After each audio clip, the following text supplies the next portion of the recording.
رجب، شعبان اور رمضان، یہ علماء اور عرفاء یہ بات بیان فرماتے ہیں کہ رجب، شعبان اور رمضان یہ حرم زمانی ہیں۔ دیکھیے اللہ کے کچھ حرم ہیں، احترام والی کچھ خاص تاریخیں ہیں، کچھ خاص مہینے ہیں، ایک حرم زمانی کہلاتے ہیں اور ایک حرم مکانی کہلاتے ہیں۔ حرم مکانی کون سے ہیں؟ مثلا کعبہ، مسجد الحرام، مسجد نبوی، مشاہد مشرفہ، ائمہ کے روزے، یہ سارے حرم مکانی۔ اچھا، حرم زمانی دنوں کے اعتبار سے ہیں، مہینوں کے اعتبار سے ہیں۔ جب یہ علماء فرماتے ہیں کہ جو خاص طور پر شعبان کا مہینہ ہے، یہ سیر و سلوک کا مہینہ ہے، اس میں کوئی شخص چاہے تو اپنی روحانیت کو بہت اوپر لے جا سکتا ہے، اس میں اپنی عرفانیات کو بہت اوپر لے جا سکتا ہے، اس میں اپنی روح کو بہت علو اور بلندی جو ہے عطا کروا سکتا ہے۔ یعنی پورے سال یہ موقع اس کو نہیں ملے گا۔ رمضان تو خیر حقیقی طور پر ایک آئے گا ہی مہینہ اس کے پاس، لیکن جو اس سے پہلے جو پریپریشن والے دن ہیں تو اس میں رجب اور شعبان، اور اس میں بھی شعبان خاص طور پہ علماء نے فرمایا کہ سیر و سلوک کا مہینہ۔ علماء میں مثلا جواد ملکی تبریزی جو امام خمینی کے بھی عرفانیات کے اساتذہ میں شمار ہوتے تھے، انہوں نے باقاعدہ جو اپنی ان کی کتاب ہے المراقبات، اس میں انہوں نے فرمایا کہ شعبان خدا کی طرف سے سیر و سلوک کی منازل عمریہ میں سے ہے۔ اور ابھی آپ نے سنا تھا، ابھی پیغمبر کی جو روایت اسامہ بن زید کے حوالے سے سنائی تھی کہ انہوں نے کہا تھا آپ کچھ خاص اس مہینے کے اندر جس طرح سے روزے رکھتے ہیں اور کسی مہینے میں نہیں رکھتے، تو پیغمبر نے فرمایا تھا کہ اللہ کی بارگاہ میں اس میں اعمال بلند ہوتے ہیں۔ یہ اسی سیر و سلوک کی طرف پیغمبر نے اشارہ کیا تھا، اور میں چاہتا ہوں کہ جس وقت میرے اعمال بلند ہوں تو میں روزے کی حالت میں ہوں۔ تو وہ فرماتے ہیں کہ سالک کے جو اعمال ہیں، یعنی جو سیر و سلوک کے منازل طے کرنا چاہتا ہے، روحانیت اپنی قوی کرنا چاہتا ہے، تو وہ خود اس کے اعمال بھی اور خود بھی بہت بلندی حاصل کرتا ہے۔ اور اسی طریقے سے جو آیت اللہ علی آقا قاضی جو کہ محمد حسین طباطبائی کے بھی اساتذہ میں سے تھے، آیت اللہ بہجت کے اساتذہ میں سے تھے، آقا خوئی کے اساتذہ میں سے تھے، روحانیت کے اعتبار سے، یہ تو خاص طور پر لوگوں کو اور اپنے شاگردوں کو شعبان سے بھرپور استفادے کا حکم دیتے تھے، اور کہتے تھے کہ ان مہینوں کے اعمال سیر و سلوک اور عرفانیات کی راہوں کو کشادہ کر دیتے ہیں۔ یعنی ابھی آگے چل کر جو ہم چیزیں بیان کرنے والے ہیں، ابھی تھوڑا انتظار کر لیجئے ورنہ بالکل کولنگ ختم ہو جائے گی اس کی اگر پنکھے چلائے۔ اچھا، تو اور کہتے تھے کہ خبردار ہو جاؤ، ہوشیار ہو جاؤ، متوجہ ہو جاؤ، ہم خلوت کے مہینے میں داخل ہو گئے۔ شعبان کے لیے کہتے تھے ہم خلوت کے مہینے میں داخل ہو گئے ہیں، اب فضولیات اور بیجا مصروفیات کو ترک کر دو۔ یعنی واقعتاً شعبان ایسا مہینہ ہے کہ یہ فضول قسم کے تعلقات، فضول قسم کی باتوں کے لیے مہینہ نہیں۔ وہ فرماتے تھے متوجہ ہو جاؤ، ہم خلوت کے مہینے میں داخل ہو گئے ہیں، اب بیجا مصروفیات کو ترک کر دو اور خلوت میں اللہ سے لو لگانے کے لیے تیار ہو جاؤ۔ فرماتے تھے کہ جو بھی اس خلوت قدے میں داخل ہو اس کے لیے ضروری ہے کہ وہ محرمات الہی سے اجتناب کرے۔ ایسے ہی جیسے آپ خانہ کعبہ میں آپ داخل ہو رہی ہیں، آپ مسجد نبوی میں داخل ہو رہی ہیں، وہاں جا کر کوئی حرام کام کرنے لگے، انہوں نے کہا یہ حرم زمانی ہے۔ وہ ٹھیک ہے، وہ حرم مکانی تھا، یہ حرم زمانی، یہاں پر محرمات سے اجتناب کرنا لازم ہے۔ یہ احترام والے انتہائی مہینے میں آپ داخل ہو گئیں۔ اور فرماتے تھے اس مہینے میں، اس حرم میں جو کچھ اللہ کے سوا ہے وہ سب کا سب جرم ہے۔ اس حرم میں اللہ کے سوا اگر کوئی چیز آپ نے اعمال انجام دیے، کوئی فضولیات کے اندر لگایا اپنے آپ کو، تو یہ سب کا سب جرم شمار ہوگا۔ یہ بہت اہم ترین مہینے۔ اور اس کے بعد پھر آیت اللہ علی آقا قاضی نے کچھ خاص قسم کے دستور العمل تقریباً 10-11 انہوں نے دیے ہیں، باقی دیگر علماء کے اگر ملائے جائیں تو تقریباً 18 دستور العمل بنتے ہیں۔ یہ رجب میں کرنے کے بھی ہیں، شعبان میں کرنے کے بھی ہیں، رمضان میں کرنے کے بھی ہیں، لیکن علی الخصوص شعبان کے لیے۔ رمضان میں تو جاری رکھیں، اس میں اور اعمال بھی بہت سارے ہوتے ہیں، لیکن یہ خاص طور پر شعبان کے حوالے سے، لیکن تینوں مہینوں میں اس کو انجام دینے چاہیے۔ فرماتے تھے سب سے پہلا عمل تو یہ ہے کہ روزانہ 51 رکعت لازمی پڑھے۔ 51 رکعت کے معنی کہ واجب نمازیں اور اس کے جتنے بھی نوافل ہیں ملا کر جو 51 رکعت بنتی۔ وہ کہتے تھے واجبات اور نوافل کی پابندی لازمی کرو اس مہینے میں، اور اچھا اگر نوافل سارے انجام نہیں دے سکتے، پہلی تو کوشش کرنی ہے کہ لازمی طور پر اس کو کرو، اور کہتے تھے کہ اگر نوافل کو سارے نوافل انجام نہ دے سکو تو حتماً نوافل ظہر کو ضرور انجام دو۔ نوافل ظہر 8 رکعت، جس کو صلاۃ اوابین بھی کہا جاتا ہے، صلاۃ اوابین۔ اصل میں یہ جو صلاۃ اوابین ہے اہل سنت کے ہاں بھی معروف ہے، لیکن یہ ہمارے ہاں جو ہے یہ نافلہ ظہر کو ہی صلاۃ اوابین کہا جاتا ہے۔ اور روایات میں بھی ملتا ہے کہ پیغمبر اسلام زوال آفتاب کے بعد نماز ظہر پڑھنے سے پہلے 8 رکعت نماز پڑھا کرتے تھے۔ یہ وہی نافلہ ظہر، دن کی نمازوں کے جتنے بھی نافلہ ہیں وہ واجب نماز کا وقت شروع ہونے کے بعد واجب نماز سے پہلے پڑھی جاتی۔ تو نافلہ ظہر کا وقت یعنی جس وقت ظہر کا وقت آتا تھا تو پیغمبر زوال آفتاب کے بعد 8 رکعت نماز پڑھا کرتے تھے نماز ظہر سے پہلے، جس کو نافلہ ظہر کہا جاتا ہے اور صلاۃ اوابین بھی کہا جاتا ہے۔ اچھا صلاۃ اوابین، ایک بیچ میں بات اور بتا دوں کہ مغرب اور عشاء کے درمیان ایک نماز جسے نماز حضرت فاطمۃ الزہرا کہا جاتا ہے، اللہم صلی علی محمد و علی محمد،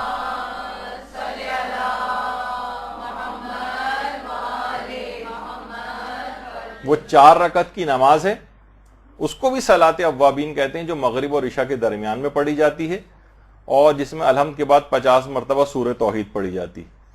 تو اچھا اوابین اس کو اس وجہ سے کہتے ہیں توبہ کرنے والے، یعنی توبہ کرنے والوں کی نماز۔ تو فرماتے تھے کہ یا تو 51 رکعت آپ پڑھیں، اگر کوئی شخص 51 نہیں پڑھ سکتا ہے تو کم سے کم نافلہ ظہر اس کو حتماً پڑھنا ہے۔ اگر وہ اس مہینے کی برکتوں سے فائز یاب ہونا چاہتا ہے اور اپنے آپ کو کچھ روحانیت کو قوی کرنا چاہتا ہے تو کم سے کم حتماً اس کو نافلہ ظہر جو ہے وہ اس کو ترک نہیں کرنا ہے۔ اور فرماتے تھے اس کے بعد ایک چیز کی، اسی میں پوائنٹ میں ایک چیز کا تاکید اور کرتے تھے کہ نماز ظہر کو لازمی طور پر اول وقت میں انجام دو، کیونکہ قرآن نے اس کو صلاۃ وسطیٰ کہا ہے۔ تو بہرحال یہ ایک پہلا عمل ہے کہ انسان 51 رکعت جو ہے وہ نماز پڑھے، اور نافلہ سارے نہ پڑھ سکے تو نافلہ ظہر کم سے کم ضرور پڑھے اور نماز ظہر کو اول وقت میں انجام دے۔ دوسرا پوائنٹ یہ ہے اس دستور العمل کا کہ نافلہ شب کو لازمی طور پر نماز شب کو اس شعبان کے مہینے میں ہرگز نہ چھوڑے۔ وہ فرماتے تھے کہ حیرت ہوتی ہے مجھے اس شخص پر جو آخرت میں بڑے مقام کو حاصل کرنا چاہتا ہے پھر بھی وہ نماز شب سے بے توجہ رہتا ہے۔ اور فرماتے تھے میں نے آج تک نہ کسی ایسے شخص کے متعلق سنا ہے، نہ میں نے آج تک ایسے کسی شخص کو دیکھا ہے جس نے کوئی بھی مرتبہ کمال اور روحانیت نماز شب پڑھے بغیر حاصل کیا ہو۔ میرے علم میں کہہ رہے تھے کوئی، نہ میں نے سنا نہ دیکھا آج تک کسی ایسے شخص کے متعلق۔ اس کا مطلب ہے کہ آخرت میں بڑا مقام کوئی شخص حاصل کر ہی نہیں سکتا، وہاں پہ آپ کو ادنا جنت پہنچ بھی گیا تو ادنا ترین درجوں میں نظر آئے گا کہ جو کہ نماز شب کا پابند نہیں۔ یہ خصوصیت کے ساتھ بات انہوں نے کہی کہ نافلہ شب 11 رکعت ہے، 11 رکعت کو انجام دیں۔ مشکل سے 6 7 8 منٹ اس کے اندر لگتے ہیں، اگر آپ صرف الحمد کے اوپر بھی اکتفا کریں تو بہت کم وقت اس کے اندر لگتا ہے۔ تو نافلہ شب کو لازمی، ورنہ اگر 11 رکعت نہ پڑھ سکیں تو 3 رکعت بھی نہ پڑھ سکیں تو کم سے کم 1 رکعت کچھ تو اس میں شمار ہو جائے۔ تو بہرحال نافلہ شب کوشش تو کریں گے 11 رکعت ہی۔ پھر فرماتے تھے جس قدر بھی ممکن ہو سکے تلاوت قرآن اس مہینے میں روزانہ کریں، اور کہتے تھے خاص طور پر شعبان کے مہینے میں رات میں تلاوت قرآن کرنا، ویسے تو دن میں بھی کسی بھی وقت کریں لیکن رات میں تلاوت قرآن خاص طور پر کرنا۔ اور کہتے تھے کہ اسے مومنین کو اس میں شراب طہورہ، جو جنت کی شراب ہے، یعنی وہ والی لذت بخش اس کے لیے کہ رات میں شعبان کی راتوں میں اگر اس کی قرآن کی تلاوت کی جائے۔ اور اس کے بعد فرماتے تھے چوتھا نقطہ یہ کہ زیادہ سے زیادہ اذکار الہی میں اس کی زبان مصروف رہے اس مہینے میں۔ خاص طور پر فرماتے تھے کہ ذکر یونسیہ 500 یا 1000 مرتبہ روزانہ انجام دیں، روزانہ 500 یا 1000 مرتبہ لا الہ الا انت سبحانک انی کنت من الظالمین۔ تو 500 دفعہ یا 1000 مرتبہ، اور اس سے ہٹ کر بھی یہ تو ظاہر ایک مخصوص وقت میں ہو جائے گا، لیکن اس کے علاوہ بھی مسلسل زبان کو اپنی اذکار الہی میں مصروف رکھیں۔ اس کے بعد فرماتے تھے اگلا نقطہ 5واں کہ اگر ہو سکے تو مشاہد مشرفہ کی زیارت، اور یہ نہ ہو سکے تو کم سے کم جتنی بھی مساجد میں حاضری اس مہینے میں ہو سکے وہ کرے۔ فرماتے تھے کہ مومن کا دل مسجد کے اندر اسی طریقے سے لگتا ہے جیسے روایتوں میں ہے کہ جیسے مچھلی جو ہے وہ دریا میں جس طرح ایک سکون محسوس کرتی۔ تو بہرحال مشاہد مشرفہ کی زیارت لوگ اس میں جاتے ہیں، جتنی بھی زیادہ جگہوں کے اوپر جا سکیں، نہیں جا سکتے تو مساجد میں، اور اس میں خواتین کو اگر اس کی سہولیات نہیں ہیں تو ظاہر ہے کہ یہ والا پوائنٹ اس لحاظ سے مائنس ہو جائے گا، ان کے لیے گھر ہی گویا بمنزل مسجد کے ہو جائے گا، اور وہی ان کے لیے ثواب انشاءاللہ پروردگار دے گا۔ پھر فرماتے تھے کہ خاص طور پر، ویسے تو عام زندگی میں بھی بہت تاکید ہے، لیکن تسبیح حضرت فاطمہ الزہرا سلام اللہ علیہ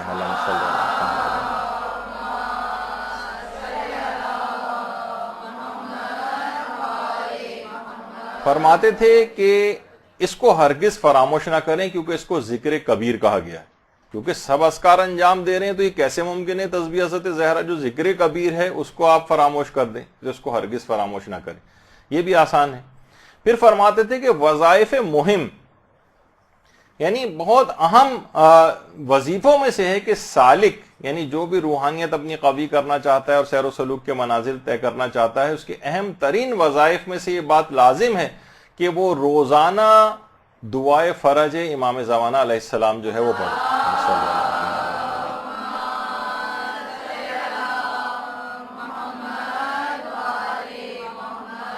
اس میں آپ اللہم کن لولیک الحجت والی دعا بھی پڑھ سکتے ہیں، الہی عظم البلاء والی بھی پڑھ سکتی ہیں، اس کے علاوہ اللہم عجل لولیک الفرج الگ سے بھی ہے، اردو میں بھی اگر کوئی بھی آپ دعا امام زمانہ کی جلد ظہور کے حوالے سے زیادہ اگر کریں تو فرماتے تھے کہ بہت مہم ترین، یعنی مہم بلکہ وظائف میں سے یہ ہے کہ روزانہ دعائے فرج جو ہے وہ پڑھی جائے۔ اور پھر فرماتے تھے کہ ایک اور بھی اہم ترین وظائف میں سے شعبان کی یہ بھی ہے کہ اس شعبان کے اندر، شعبان میں جتنے بھی جمعے آئیں اس میں زیارت جامع کبیر یہ خاص طور پر ضرور پڑھیں جمعے کے روز۔ اس شعبان کے مہینے میں جتنے بھی جمعے آئیں اس میں زیارت جامع کبیر یہ ضرور پڑھنی چاہیے۔ اور اس کے علاوہ ابھی اس سے پہلے آپ نے سنا کہ تلاوت قرآن عمومی طور پر تو انہوں نے بتائی کہ جتنی بھی زیادہ ہو سکے، لیکن الگ سے خصوصیت کے ساتھ فرمایا کہ روزانہ ایک جز تلاوت قرآن شعبان کے مہینے میں ضرور کریں۔ ایک جز کے معنی ایک سپارہ، ایک پارہ قرآن روزانہ، یہ لازمی اپنے اس پروگرام کے اندر شامل کریں، ورنہ جو نہیں کر سکتا، پورا نہیں پڑھ سکتا، جو بھی اس کے پاس عذر ہے، اگر کوئی ایسا ویلڈ تو ٹھیک ہے، پھر جتنی بھی تلاوت کر سکے، لیکن اس کے علاوہ الگ سے بھی عمومی تلاوت کے علاوہ بھی فرماتے ہیں کہ ایک جز تلاوت قرآن اسے روزانہ کرنا ہے۔ پھر فرماتے ہیں شعبان کے مہینے میں خاص طور پر اگر کوشش کرے کہ زیارت قبور پہ یہ مداومت کر سکے، روزانہ ممکن ہو تو روزانہ، ورنہ ہفتے میں کم سے کم ایک مرتبہ قبرستان ضرور جائے اور زیارت قبور کو جو ہے انجام دے۔ یہ بہت زیادہ اس مہینے کے لحاظ سے تاکید ہے۔ اچھا، یہ 10 نکات تو آیت اللہ علی آقا قاضی نے شعبان کے لحاظ سے اور ان تینوں مہینوں کے لحاظ سے بتائے ہیں، اور کچھ علماء نے اس میں اضافے بھی کیے ہیں، یعنی ان کو بھی اگر آپ ایڈ کر لیں اس کے اندر، اور وہ یہ ہے کہ اس شعبان کے مہینے میں خاص طور پر 70 مرتبہ روزانہ استغفر اللہ و اسألہ التوبہ، استغفر اللہ و اسألہ التوبہ، یہ روزانہ 70 مرتبہ اپنے پروگرام میں شامل کرنا چاہیے۔ اور اسی طریقے سے روزانہ 70 مرتبہ استغفر اللہ الذی لا الہ الا هو الرحمن الرحیم الحی القیوم واتوب الیہ، اس کو کہا کہ اس کو بھی روزانہ 70 مرتبہ اپنے پروگرام کے اندر شامل کرنا چاہیے۔ یہ بھی آسان ہے، کوئی اتنا مشکل نہیں ہے۔ پھر فرماتے ہیں کہ اس مہینے میں زیادہ سے زیادہ صدقہ دیں، زیادہ سے زیادہ، کیونکہ جب ہمارے چھٹے امام سے بھی جو سوال پوچھا گیا تھا، اللہم صلی علی محمد و آل محمد،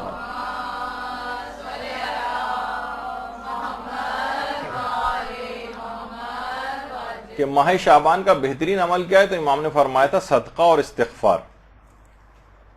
تو ابھی آپ نے اس سے پہلے استغفار استغفر اللہ الذی استغفر اللہ و اسألہ التوبہ وہ اسی سلسلے کا ہے کہ ماہ شعبان کے بہترین اعمال میں سے استغفار ہے اور صدقہ دینا.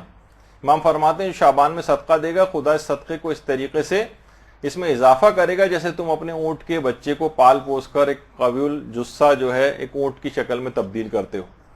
تو یہ صدقہ بھی قیامت کے دن اوڑ پہاڑ کی مثال ہو جائے گا, یعنی اتنا عظیم ثواب رکھے گا کہ انسان حیران رہ جائے گا ماہ شعبان میں خصوصیت کے ساتھ صدقہ دینے کا جو یہ عمل ہے.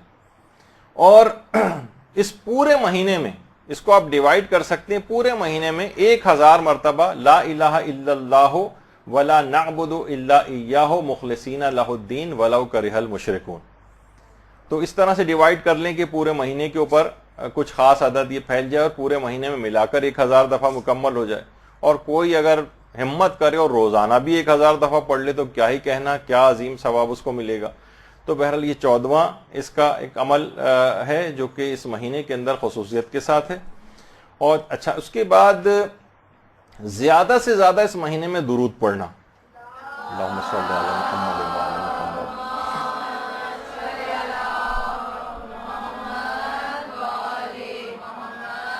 بلکہ یہاں تک ملتا ہے کہ عام مہینوں میں جو درود پڑھا جاتا ہے اس کی نسبت شعبان میں درود پڑھنے کا ثواب 10 گنا زیادہ ہے. تو اور بہار میں بھی یہ ہے, پیغمبر نے فرمایا کہ جو ایک بار بھی مجھ پر درود بھیجتا ہے, اللہم صلی علی محمد وعلی محمد,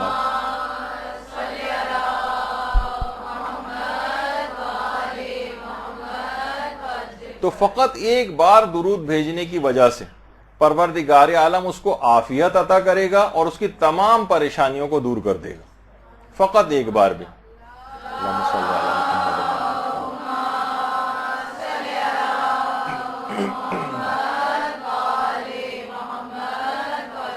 اچھا اس 16واں عمل جو اس کے بعد ہے وہ یہ ہے کہ شعبان کے مہینے میں ہر جمعرات کو 2 رکعت نماز پڑھی جائے.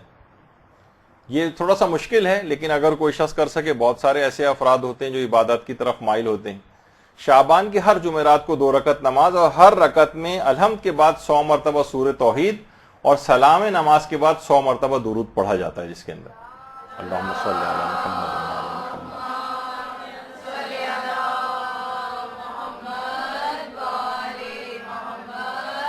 تو یہ بہت خاص اس کا ایک عمل ہے.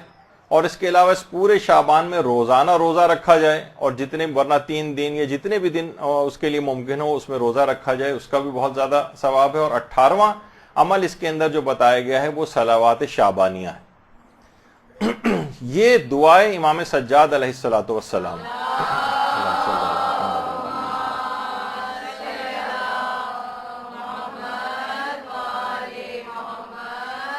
یہ شعبان کے مہینے میں ہر ظہر شرعی کے قریب پڑھی جاتی ہے, اور شب 15 شعبان بھی پڑھی جائے گی, شب نیمہ شعبان میں. لیکن زیادہ بہتر یہ ہے کہ علماء فرماتے ہیں اسے ظہر اور عصر کے درمیان میں اس کو پڑھا جائے, صلوات شعبانیہ کو. اور شیخ طوسی نے باقاعدہ اپنی جو کتاب ہے مصباح المتہجد, اس کے اندر صلوات شعبانیہ کے متعلق یہ بات لکھی ہے کہ چوتھے امام ہمارے پورے شعبان میں کوئی دن ایسا نہیں ہوتا تھا جس میں صلوات شعبانیہ نہ پڑھتے ہوں. پورے مہینے میں کوئی دن ایسا نہیں تھا. اور خاص طور پہ 15 شعبان میں بھی اس کی بہت تاکید ہے کہ صلوات شعبانیہ 15 شعبان کو بھی جو ہے وہ پڑھی جائے. اقبال الاعمال میں سید ابن طاؤس نے بھی اس کو نقل کیا ہے. اس کے علاوہ شیخ عباس قمی نے مفاتی میں اعمال مشترکہ جو شعبان کے لکھے ہیں اس کے اندر بھی یہ مناجات شعبانیہ لکھی ہوئی نظر آئے گی. اچھا ہمارے جو پرانے علماء ہیں انہوں نے تو باقاعدہ ایک بڑی اتنی اہم ہے کہ لوگوں نے اس کا نام بھی نہیں سنا ہوا, اور اس کی اتنی تاکید کہ چوتھے امام ہر روز اس صلوات کو پڑھا کرتے تھے, صلوات شعبانیہ کو. تو الذریعہ الی تصانیف الشیعہ جو کہ آغا بزرگ تہرانی کی کتاب ہے, اس میں آغا بزرگ تہرانی نے اس کی 12ویں جلد میں ایک بات لکھی ہے کہ ہمارے ایک عالم گزرے احمد واعظ یزدی, احمد واعظ یزدی, انہوں نے یہ جو صلوات شعبانیہ ہے اس کی شرح لکھی ہے شرح دعائے شجرت النبوہ کے نام سے, کیونکہ اس میں یہ جملہ آتا ہے شجرت النبوہ اس کا نام ہے. تو شرح دعائے شجرت النبوہ کے نام سے شرح لکھی ہے جس میں انہوں نے 8000 اشعار اس کی شرح میں لکھے. منظوم دیکھیے، ایک تو ہوتا ہے کہ نثر کے اندر شرح لکھنا، وہ پھر بھی نسبتاً آسان ہے. یہ جو ایک صفحے کی آپ کو نظر آ رہی تھی مناجات شعبانیہ، اس کی شرح میں 8000 اشعار انہوں نے، احمد واعظی یزدی نے اس کی پوری کتاب لکھی اور اس کی شرح میں لکھی. تو انتہائی اہم ہے. اس میں باقاعدہ اگر اس کا آپ ترجمہ بھی پڑھیں، صلوات میں غریبوں اور فقیروں کی مدد کرنے کی توفیق مانگی گئی ہے کہ میں غریبوں اور فقیروں کی مدد کر سکوں، اس بات کی توفیق عطا فرما، اور حقوق اہل بیت ادا کرنے اور ان کی اطاعت کی توفیق مانگی گئی ہے اس کے اندر. اور پروردگار سے عافیت اور رحمت الہی کو طلب کیا گیا ہے اس دعا میں. تو چوتھے امام کی خصوصیت کے ساتھ تو یہ 18 اعمال ہیں جو کہ دستور العمل کے طور پر علماء نے شعبان کے لحاظ سے بیان کیے. جتنے بھی آپ سے ممکن ہوں اپنے حالات کو دیکھتے ہوئے، ویسے تو سارے بھی کیے جا سکتے ہیں، لیکن نہیں ممکن ہو تو اس میں یہ نہ کریں کہ 18 نہیں کر سکتے تو 16 کر لیں، 14 کر لیں، 10 کر لیں، اس سے کم بھی اگر ممکن ہو، اور جتنا بھی آپ کے لیے ادا کرنا ممکن ہو اس کو انجام دے لیں. تو یہ اس کے مطابق آپ کو اپنی روحانیت کو قوی کر سکیں گے. یہ خصوصی طور پر شعبان کے لحاظ سے چیزیں بیان کی گئی ہیں. تو آقا علی آقا قاضی جنہوں نے باقاعدہ یہ دستور العمل بھی بیان کیا تھا، شعبان میں تو ان کا ایک خاص طریقہ کار تھا کہ ان راتوں میں یہ اول شب میں سو جاتے تھے اور پھر اٹھ کر تھوڑی دیر بعد اٹھ کر عبادت کرنے لگتے تھے، پھر تھوڑا سا آنکھ لگا لیتے تھے اور پھر اٹھ جاتے تھے، اور کبھی بھی 2 گھنٹے سے زائد مسلسل نہیں سوتے تھے. ایک ہوتا ہے نا کہ ہم مسلسل سوتے چلے جا رہے ہیں 7-7 8-8 گھنٹے، نہیں، 2 گھنٹے سے زیادہ. اور خود پیغمبر کی اپنی سیرت میں بھی ملتا ہے کہ پیغمبر ایک ہی رات میں متعدد مرتبہ سوتے اور اٹھتے تھے، جو کہ سائنسی لحاظ سے بھی اس کی ایک الگ تفصیل ہے کہ حقیقتاً جتنا ضرورت ہوتی ہے اس کے اندر وہ پوری ہو جاتی ہے آپ کی. تو پیغمبر یعنی رات میں کبھی بھی کوئی شخص اگر اٹھتا تھا تو پیغمبر کو وہ دیکھ لیتا تھا کہ پیغمبر مصروف عبادت ہے. تو اچھا، اس کے بعد پھر اذان فجر سے علی آقا قاضی 3 گھنٹے پہلے اٹھ جاتے تھے، اور پھر جب فجر کا وقت قریب آتا تھا تو اس سے پہلے نافلہ شب کو انجام دیتے تھے، اور کہتے تھے کہ نافلہ شب اگر کوئی شخص نہ پڑھے تو کوئی فائدہ نہیں، اور ایسا عرفان اس کا بالکل بے معنی ہے جس کے اندر نماز شب نہ ہو. تو بہرحال یہ ماہ شعبان کے دستور العمل آپ کے سامنے بیان ہوئے، اس میں جتنے بھی عمل کر سکیں. برحمتک یا ارحم الراحمین وصلی اللہ علی محمد وآلہ الطاہرین.